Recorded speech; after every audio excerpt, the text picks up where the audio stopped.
ഇന്ന് ഉള്ളിയൊന്നും ചേർക്കാതെ വളരെ സിമ്പിളായിട്ട് ഉരുളക്കിഴങ്ങ് ഉപ്പേരി അല്ലെങ്കിൽ മെഴുക്കുപുരട്ടി എങ്ങനെയാണ് ഉണ്ടാക്കുന്നതെന്ന് നോക്കാം. മെയിനായിട്ട് ഞാൻ 2 ഇൻഗ്രീഡിയൻസ് ആണ് കേട്ടോ ഇതിൽ യൂസ് ചെയ്യുന്നത്. അപ്പോൾ ആദ്യം തന്നെ ഞാനൊരു വലിയ ഉരുളക്കിഴങ്ങാണ് എടുത്തിരിക്കുന്നത്. ഇനി ഇത് തൊലി കളഞ്ഞ് എടുക്കാം കേട്ടോ.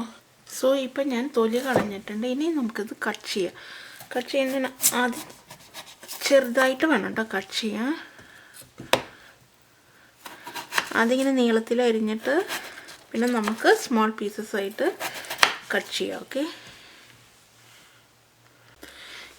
ഇത് യൂഷ്വലി ഒരു 5-6 മിനിറ്റ്സിൽ ഉണ്ടാക്കാൻ പറ്റിയ ഒരു ഫ്രൈ ആണ് കേട്ടോ.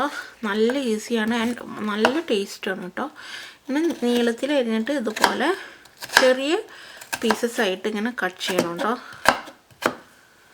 ബാക്കിയുള്ളത് ഇതുപോലെ ഇങ്ങനെ കട്ട് ചെയ്യാം.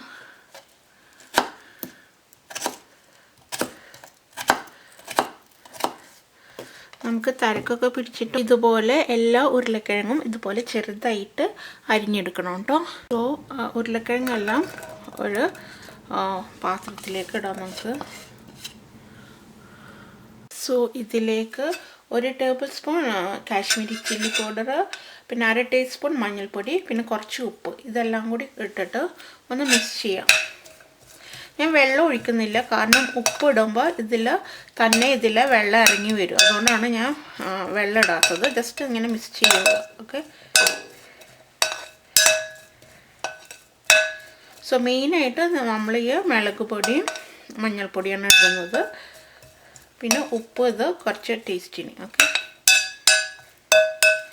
അപ്പോൾ ഇത് ഇട്ടിട്ട് ഒരു 5 മിനിറ്റ് നമുക്ക് വെക്കാം കേട്ടോ. 5 മിനിറ്റ് വെച്ചാൽ മതി.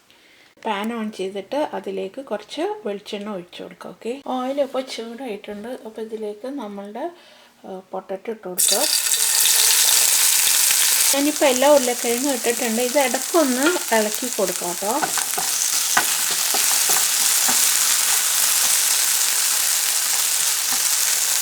അപ്പോൾ ഇടയ്ക്കൊന്ന് ഇളക്കി കൊടുത്തിട്ട് ജസ്റ്റ് ഫ്രൈ ചെയ്തെടുക്കാം. അപ്പോൾ ഇത് 1/4 ഭാഗം വെന്ത് കഴിഞ്ഞിട്ടുണ്ടെങ്കിൽ കുറച്ച് ഇഞ്ചിയും വെളുത്തുള്ളിയും ചതച്ചത് ഒന്നിട്ടിട്ട് ജസ്റ്റ് ഇങ്ങനെ ഫ്രൈ ചെയ്ത് എടുക്കാം കേട്ടോ.